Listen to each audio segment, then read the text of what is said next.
Hey there, my friends. Hope you all had a lovely weekend. I'd planned on getting a video done over the weekend, but I'm not going to lie, I just kind of got consumed by football. It's that time of year, weather's perfect, and yeah. So I just was pretty much lazy watching the old gridiron this weekend. But today, I want to talk about letting go of control and the art of surrender. Just something I've been kind of focused on a lot lately is letting go. Actually, it's a never-ending process. I've been working on that for a long, long time, and was doing some of my Sunday. Actually, I read this on Saturday. Was doing some reading on Saturday and came across another good one. And I think I've shared a reading from this site before, but this one is from tinybuddha.com. I just had to remember, I had to make sure because there's another one that I follow, Ramdas, not ramdas.org. There's another one that's similar to Tiny Buddha, but anyhow, the article is Let Go of Control, How to Learn the Art of Surrender by Dr. Amy Johnson, and I'll put a link in the description down below. You must learn to let go. Release the stress. You were never in control anyway. Steve Maraboli. I'm glad that quote was there in the beginning, right there at the beginning, because I had meant to say as I was starting this video that we're talking about letting go of control, but really it's about, in most cases, it's about letting go of the illusion of control. Because with most things, we never really had it in the first place. So yeah, it's more the illusion of control than actual control. I've noticed that things go much more smoothly when I give up control, when I allow them to happen instead of making them happen. Unfortunately, I'm terrible at this. Although I'm much better than I used to be, I'm a bit of a control freak. I often use perfectly good energy trying to plan, predict, and prevent things that I cannot possibly plan, predict, or prevent. For example, I wonder if my baby is going to get a proper nap when we travel and, if not, just how crabby she might be. I think through her travel and napping patterns, attempting to figure out exactly what we're up against as if her sleep is something I can control.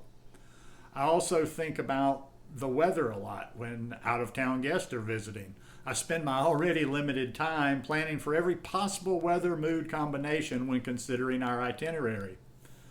Like most humans I know, I spend a lot of time in business that's not mine. Can we relate? The baby's business, my friend's business, Mother Nature's business. As a recovering control freak, there are three things I know for sure about trying to control things. Number one, we try to control things because of what we think will happen if we don't. In other words, control is rooted in fear, fear-based. Number two, control is a result of being attached to a specific outcome. An outcome we're sure is best for us, as if we always know what's best. When we trust that we're okay no matter what circumstances come our way, we don't need to micromanage the universe. We let go. And we open ourselves to all sorts of wonderful possibilities that aren't there when we're attached to one right path. That's a tough one. I've worked on that a lot, is just being okay. Being okay, like when I've got something going on, being okay, trying my best to get to the outcome I would like, but also being okay with either outcome. And number three, the energy of surrender accomplishes much more than the energy of control. I suspect it's slightly different for everyone, but here's what control mode looks and feels like for me. My vision gets very narrow and focused. My breath is shallow. Adrenaline is pumping and my heart rate increases. My mind shifts from topic to topic and from past to future very quickly, and I have little concentration, poor memory, and almost no present moment awareness. In surrender mode, I'm calm, peaceful, breathing deeply, present in the moment. I see clearly and my vision extends out around me, allowing me to literally see the bigger picture. So the great irony is that attempting to control things actually feels less in control. When I'm micromanaging and obsessing over details, I know I'm in my own way. And the art of surrender. Surrender literally means to stop fighting. Stop fighting with yourself. Stop fighting with the universe and the natural flow of things. Stop resisting and pushing against reality. Surrender equals complete acceptance of what is, plus faith that all is well, even without my input. It's not about inaction, it's about taking action from that place of surrender energy. If letting go of control and surrendering not only feel better, but actually produce better results, then how do we do that? Sometimes it's as easy as noticing that you're in control mode and choosing to let go, consciously and deliberately shifting into surrender energy.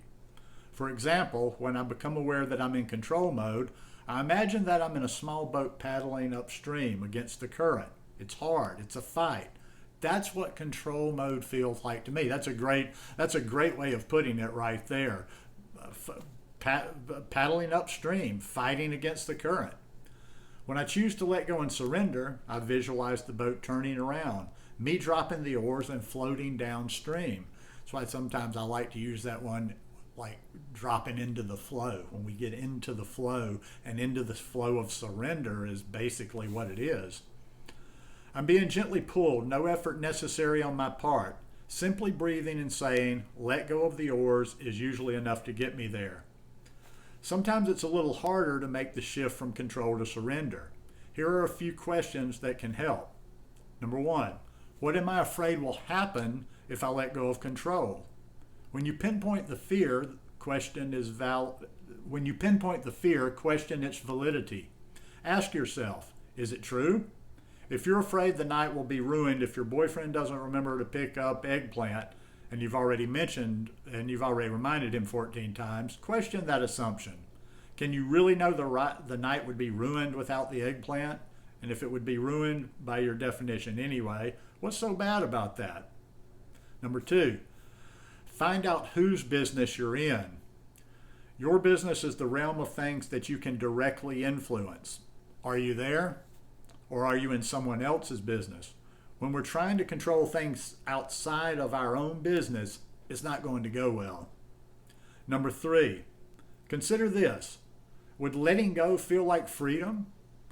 It almost always would. Let that feeling of freedom guide you toward loosening your grip. A friendly universe. Einstein said, the most important decision we make is whether we believe we live in a friendly or hostile universe. I believe in a friendly universe. Being receptive and allowing things to happen is a skill that can be practiced and improved upon. It helps to believe in a friendly universe, one that is supporting you at every turn so that you don't have to worry yourself over the details. We can always choose to do things the easy way or the hard way. We can muscle through, or we can let go of the oars and let the current carry us downstream. There is a peaceful yet focused energy that accompanies holding the intention of what I want, but not forcing myself to do it. That energy is magic. I'm still a work in progress, but I'm allowing it to become a habit instead of making it a habit. And these, like I say, this is the ongoing, continual work for myself that I talk about when I do these types of videos.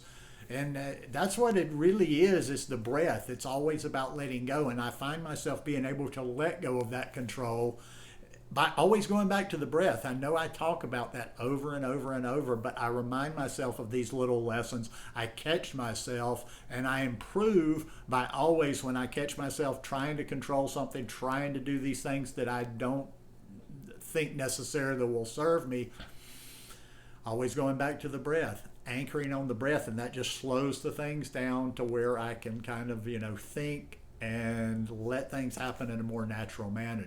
In a more natural manner when I just slow things down like that. So anyhow, I just really enjoyed reading that article this weekend. I read it a couple of times just to let it sink in, and I just thought you guys might enjoy it as well to start the week. So anyhow, hope you enjoyed it. If you liked it, please give me a thumbs up. Have a beautiful start to the week, and I will see you here tomorrow or the next day. Peace.